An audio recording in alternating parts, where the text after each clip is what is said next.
Welcome back to The Heat. We're discussing Israel's new law that defines the country as the nation-state of the Jewish people.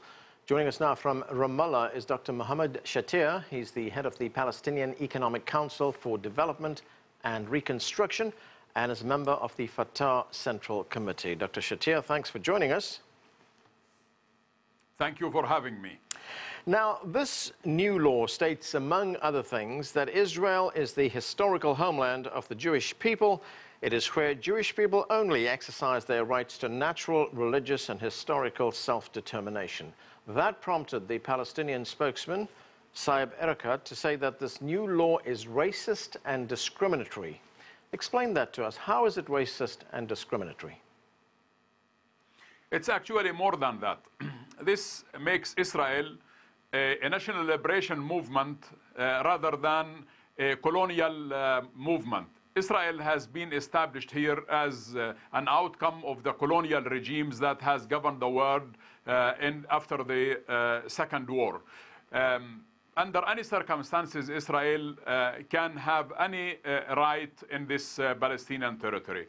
Racism is based on the law that does fully and totally eliminate the Arabic language on one hand, that does ignore the indigenous people of the land of Palestine, the Palestinians who either live in Israel itself or who live in the occupied territories.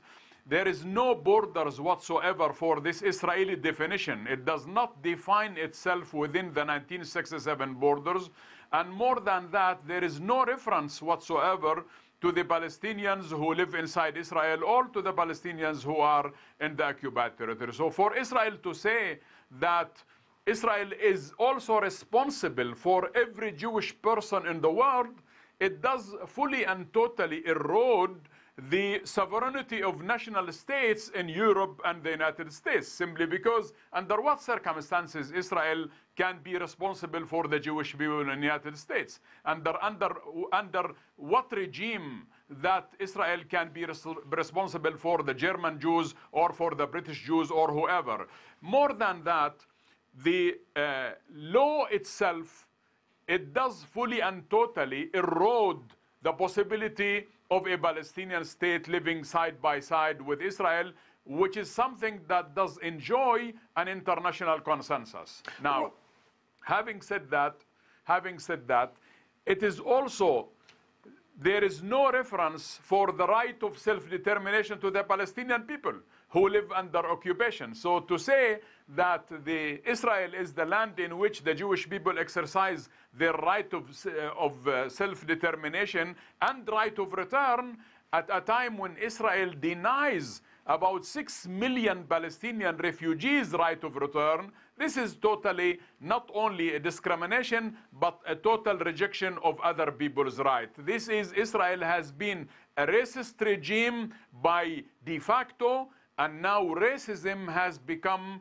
to be a de jure by legislation, by the Constitution, and by so many other things. Okay, explain to me how this law affects the day-to-day lives of Palestinians, of Arabs who live in Israel. To give you an example, this law, it creates a social segregation between Palestinians inside Israel and Jewish Israelis. For example, Palestinians cannot, by this law, rent or buy any flat in certain Jewish cities. Today, there is a regulation in which Palestinians cannot rent a flat in certain buildings. And now that they cannot even rent a flat or buy a flat in certain cities or certain Jewish communities and so on. There are buses, for example, in the West Bank where it's only used by Jewish settlers. There are laws and regulations that are only designed for Jewish people. So when Israel speaks about itself as a democracy, it is actually a Herren Volks democracy. It's the master of the people democracy. It is not a democracy for everybody who lives in Israel. It's only democracy for the Jewish people themselves. Okay, I want you to take a listen to what the Israeli Prime Minister Benjamin Netanyahu had to say about this new law. Let's watch. בדמוקרטיה הישראלית We will keep ensuring civil rights in Israel's democracy. These rights will not be harmed, but the majority also has rights, and the majority decides. An absolute majority wants to ensure our state's Jewish character for generations to come. So there we heard there, Doctor, the Israeli Prime Minister say that civil rights in Israel's democracy will be maintained. Well, I'm not sure about that. I mean, it's easy for him to say that. The question is the real practice. Israel used to have officially Arabic language as an official language of the country, according to the Israeli constitution that has been passed in the early 50s. Now, Arabic language has been totally eroded, and that will enjoy some sort of a special status that is not really a language of the indigenous people, or it is not an official language in the same way that Hebrew is an official language. So that in itself, it speaks for itself.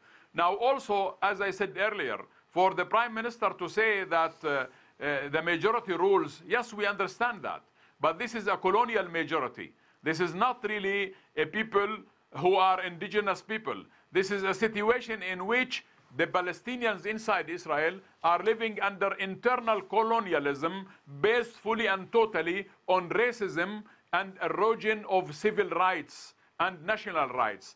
For the Palestinians in the occupied Palestinian territory, why do I say this? Because the law, it does actually put on equal footing the Palestinians in the occupied territories and the Palestinians inside Israel, because in the law there is no drawing of any borders. Israel does not speak about the Palestinians inside Israel, does not speak about the Palestinians inside the occupied territories. So therefore, we and them, we are going to face the same destiny when it comes to the future kind of struggle. More than that, frankly, and I said earlier to you, and I would like to repeat that this law, it does end and regulate through legal procedures, through the law that has been passed by majority of 80 members of the Knesset. It does put an end to the possible future political solution based on two states, which is the international community is calling for. Because simply the law gives legitimacy to the Jewish colonies that have been built in the occupied territories since 1967. So for Israel to speak about democracy with the protection of the minorities, if the Palestinians in the occupied territories are also called minorities, then we know where Israel is heading. Then it means that Israel is going to control, which is actually today controlling the areas between the Mediterranean Sea and the River Jordan. That is to say, all of Palestine is fully and totally under the Israeli occupation today. And Dr. Shtayyeh, one other point, and this is something that the Palestinians have been talking about for some time, and that is the right of return. When you look at this law currently on the statute books in Israel right now, how does it affect the right of return? Is Israel saying that this is now completely off the table? No, it's not only the right of return. Israel has allowed the right of return of every Jewish person in the world has the right to return to Israel, and fully and totally denying any possibility of a return of a Palestinian. Now, why do I say this? It's simply because in the negotiations, which I was part of, I was a member of the Palestinian delegation to the Madrid talks from 1991, and I attended all the rounds with John Kerry, President Obama, and Martin Indyk, and the other envoys. Israel has always, even though the issue of refugees is an item on the final status issues, Israel wanted all the time to totally reject the right of return of the Palestinian refugees.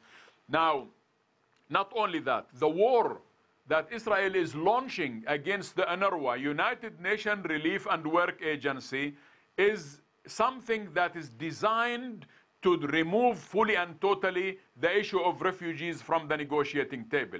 So that for Israel to regulate and to legitimize right of return of all the Jews wherever they are to Israel and deny, this is not only a matter of racism. This is something that is eroding human rights, right of self-determination, right of return that has been passed by the United Nations General Assembly under number 194, and the whole world is calling for that. So therefore, I think what Israel is doing today, Israel is enjoying a green light from this American administration that is allowing Israel to really create some sort of serious antagonistic, intellectual, physical aggression against the Palestinian people.